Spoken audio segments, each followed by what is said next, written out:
Welcome to the Money Watch Show. It's Tuesday, January 14th. I am your co-host, Jill Schlesinger. I'm joined by my co-host, Mark Talercio. Hello, Mark.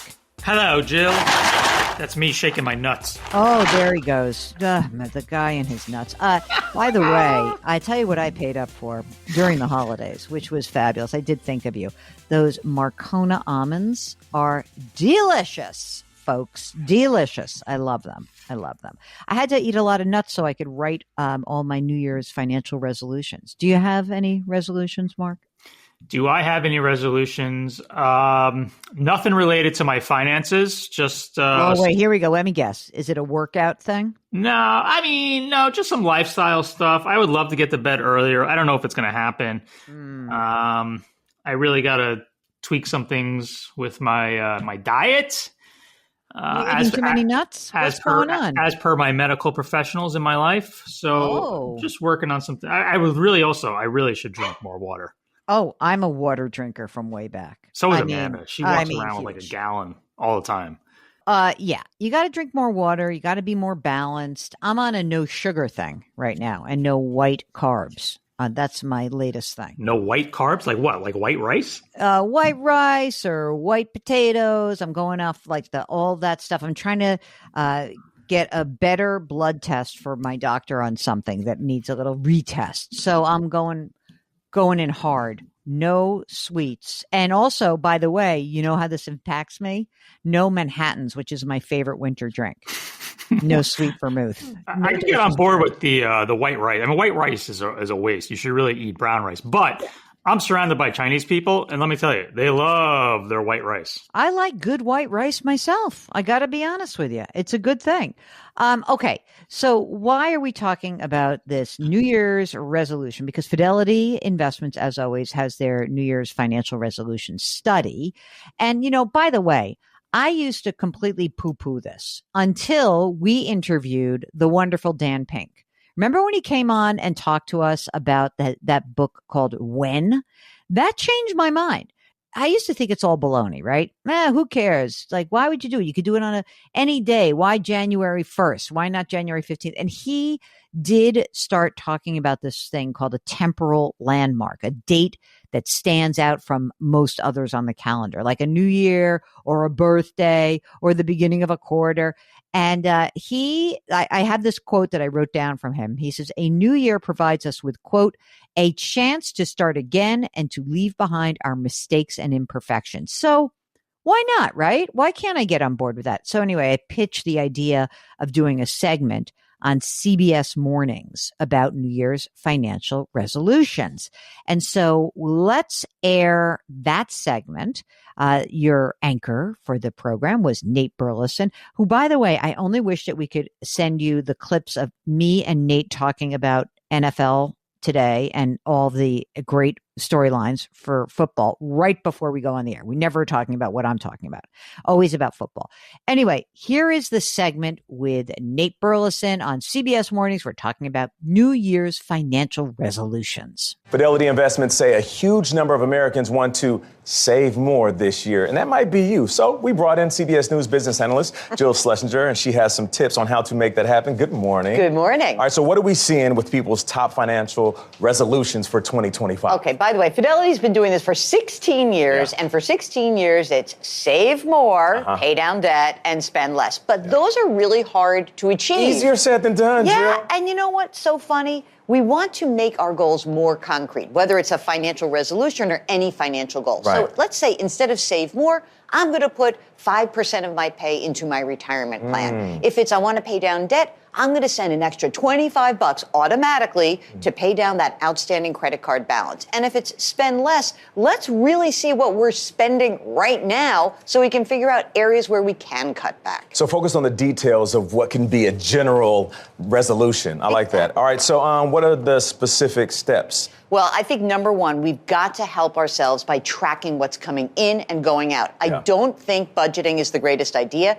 Tracking with the help of technology is huge. That's good. There are free apps from banks. Okay. There are free versions of various apps, Pocket Guard, Honeydew, Good Budget, You Need a Budget. All of these things will help you figure out what's coming in. People might be saying, well, those apps are confusing. They're not. They're really easy to use. You're trying to isolate the amount of money that you can allocate towards reaching any financial goal. Use these apps. It is the key to every financial plan is how you spend your money. I like that. So what's going on with the stock market? Second consecutive jump in stocks this year. Huge move. If you want to get involved in the stock market, for easiest way, use a retirement plan through work, go to any of the big institutions or open up a Roth IRA.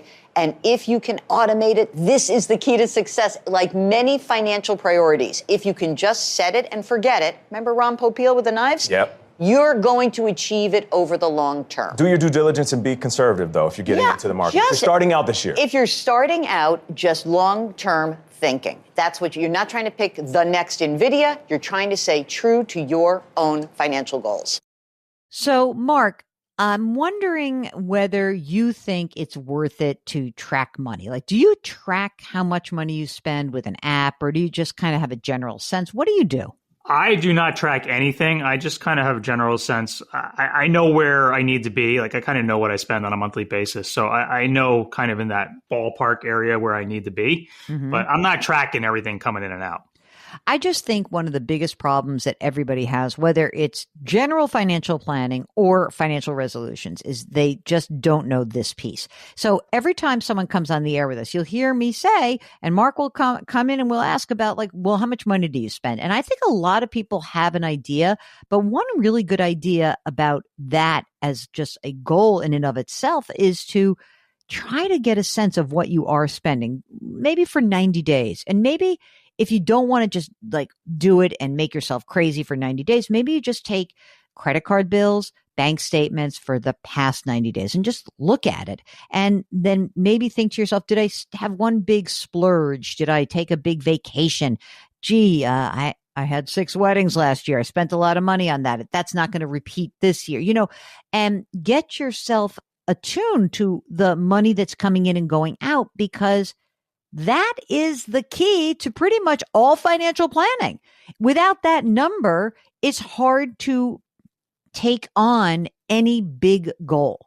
And so I think that whether it's you want to put more money in your retirement account, whether it's you want to pay that credit card debt or that student loan debt, whatever that is, if you don't know what's coming in and what's going out, you don't have any idea what you can allocate. Now, Mark, there are so many people I know who will say to me, oh, this is all well and good, Jill, but I live paycheck to paycheck. What do you think about that? Like if someone is living paycheck to paycheck, what do you think that they should be doing? Should they still be tracking?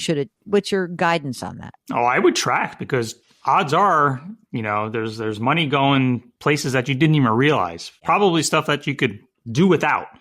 I think that what is always surprising to me is when any household looks at the money coming in and out, there is some amount of money you cannot account for, something. And the question is not so much like, should you deprive yourself? The question is, are you sure you want to spend the money the way you're spending it? That's what I would ask. And that doesn't mean that, you know how much I hate the whole like, well, if you don't drink a latte, you're going to be a millionaire, because that's crap. That's not the case. But I do think that when you look at how you are spending money, maybe you're saying to yourself, we took a 10-day summer vacation, and really it would have been fine having a 7-day summer vacation. And those 3 days is the difference between you being able to maybe max out your Roth IRA or not. And maybe it's just that you want to be clear that you don't want to be mindless about the way you approach your financial life. And maybe that's the best part of the resolution idea, is that you're just refocusing.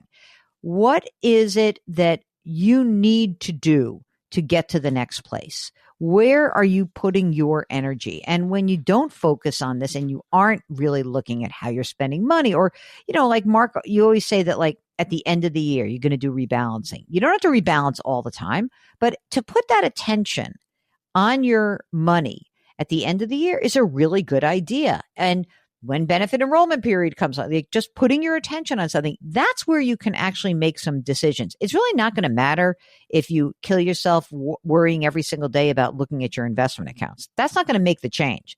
But if you can save more money, that really might do it. So, Mark, what's your favorite resolution on behalf of the Money Watch listeners?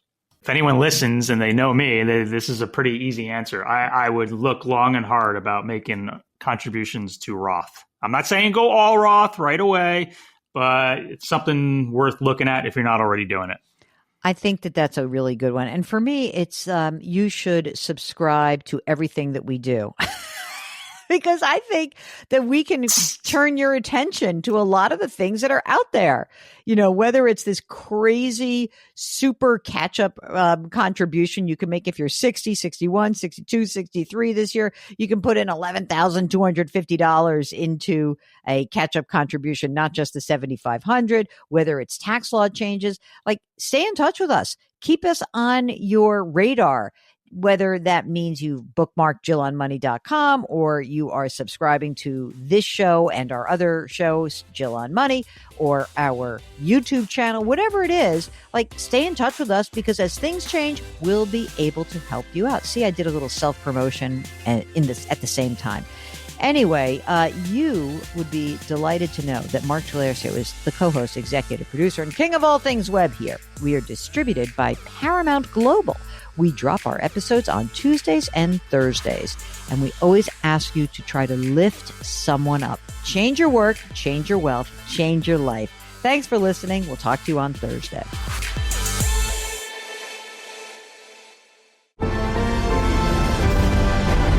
Paramount Podcasts.